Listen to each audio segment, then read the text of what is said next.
Hello साथीहरू, दर्शन नमस्कार। स्वागत छ हजुरहरूलाई लाक्सुमन भिलेजमा। अनि मैले आज चाहिँ सी बास फिस हनी गार्लिक रेसिपी लिएर आएको छु। हजुरहरूलाई के कस्तो लाग्छ सुझाव सल्लाह पनि दिनुहोला। यदि भिडियोलाई सब्सक्राइब गर्नुभएको छैन भने सब्सक्राइब गरेर साथ सपोर्ट दिनुहोला। तपाईँको एउटा सब्सक्राइब मेरो लागि धेरै ठुलो माया नै राख्ने गर्छ, त्यसकारणले गर्दा सब्सक्राइब गरिदिनु है प्लिज। अनि मैले चाहिँ ब्राउन सुगर माथिबाट छर्काउँदैछु है। यो चाहिँ ब्राउन सुगर हो है। अनि त्यसपछि मैले माझबाट काट्दैछु अनि चावडा पिस गर्दैछु मैले।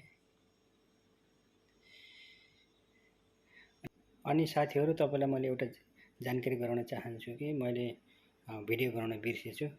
अनि मैले चाहिँ फ्राई प्यान राखिसकेपछि गार्लिक राखेर उता हल्का ब्राउन गरेँ, त्यसपछि मात्रै भिडियो बनाउन पाएँ मैले। अनि हल्का ब्राउन भएको छ र मैले लेमन जुस पनि राखिसकेँ। अनि मैले पानी राखेँ थोडा, ताकि गार्लिक नजलोस् भनेर है। अनि लेमन जुस एड गरिसकेको छु र यसरी मिक्स गर्नुपर्छ। अनि फ्राई प्यान राखिसकेपछि हल्का अइलबाट राख्ने, त्यसपछि गार्लिक राखिसकेपछि त्यसपछि हल्का ब्राउन भइसकेपछि लेमन जुस राख्ने। अब चाहिँ मैले हनी मह एड गरेको छु।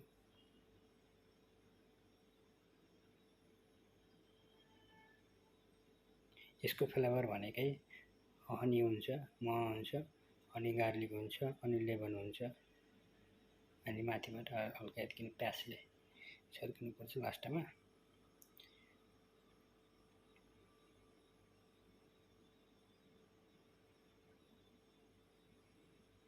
हेर्नुहोस् त साथीहरू, कति राम्रो बन्दैछ, कति दामी बन्दैछ, एकदमै राम्रो टेस्टी बन्छ।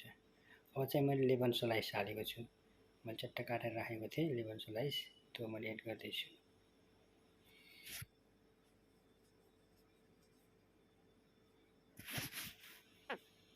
अब मैले फिस एड गर्छु। हल्का यस्तो तरिकाले फिस राख्नुपर्छ।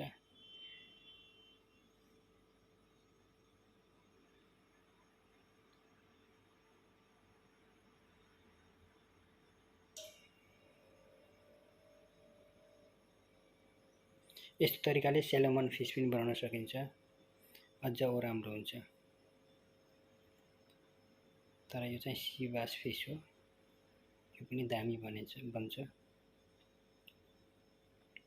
ल हेर्नुहोस्, यस्तो तरिकाले पाक्दैछ।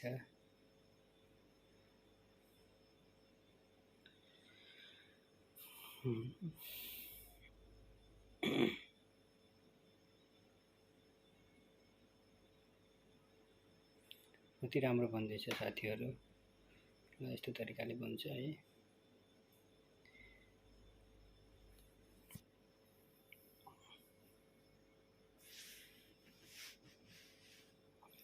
माथिबाट यसो छर्किनुपर्छ झोलहरू है।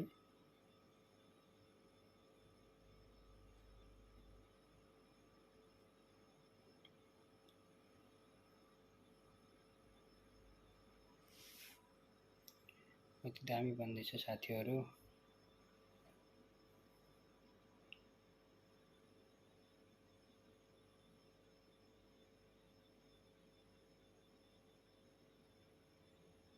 यसरी पाक्दैछ, हेर्न सक्नुहुन्छ।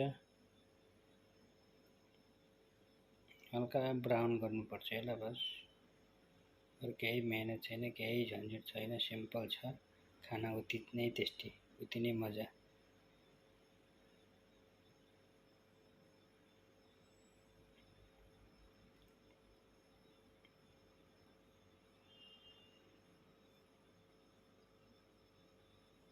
जे चिजलाई पनि राम्रोसँग बनाएर खान जान्ने भने एकदमै टेस्टी बन्छ।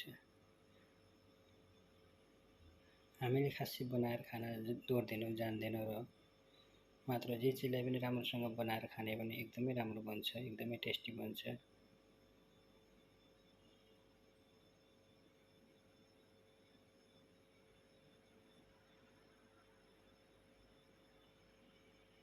यो चाहिँ हेल्दी फ्रुट हो, हेल्दी खाना हो। माछा त यस्तै स्वास्थ्यको लागि पनि बहुत राम्रो हुन्छ, खानुपर्छ।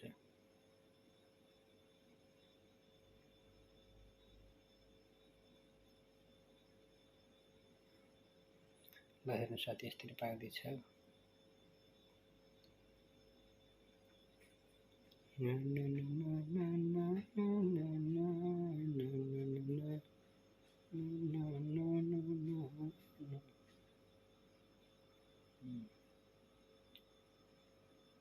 अब ब्राउन भइसक्न लागेको छ साथीहरु।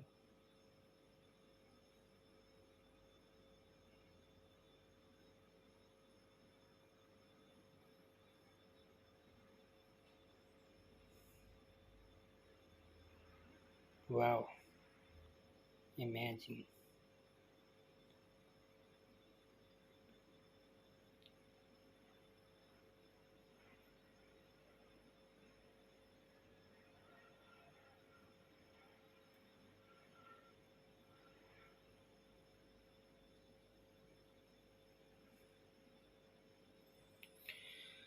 दामी बन्दैछ साथीहरु, दामी बन्दैछ।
ल यस्तो कलर भइसक्यो साथीहरु, धेरै समय लाग्दैन।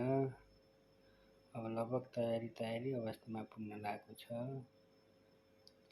भिडियोमा त हल्का मैले काटेर बनाउँछु, धेरै नै लामो हुन्छ भिडियो भनेर, तर तपाईले बुझ्नुहुन्छ, राम्रोसँग बुझिन्छ कसरी के बनाउनु पर्दो रहेछ भन्ने थाहा हुन्छ, अनुभव हुन्छ।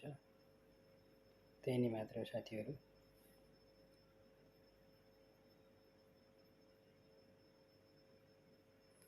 लगभग तयारी भयो। अब चाहिँ मैले प्लेटमा निकाल्छु।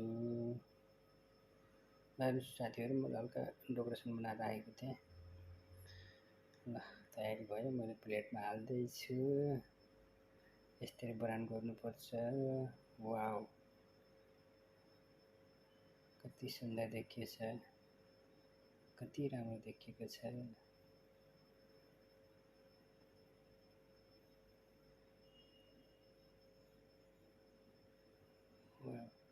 अब मैले माथि यतिखेर सलाडहरु काटेर राखेको छु। मैले सलाडहरु बनाएको छु, बेबी स्पिन्च, अन्य सलाडहरु, मिक्स सलाडहरु। त्यसलाई चाहिँ हल्का अलिअलि हालेर ब्ल्याक पेपरहरु हालेर ओरेर मैले हल्का मिक्स गरेको छु सलाडको लागि। ल रेडी भयो। मेरो भिडियो हेरिदिनु भएकोमा धेरै धेरै धन्यवाद। अनि सब्स्क्राइब चाहिँ गर्न नबिर्सिदिनु होला प्लिज है, भन्न चाहन्छु। ल रेडी भयो। Thank you so much.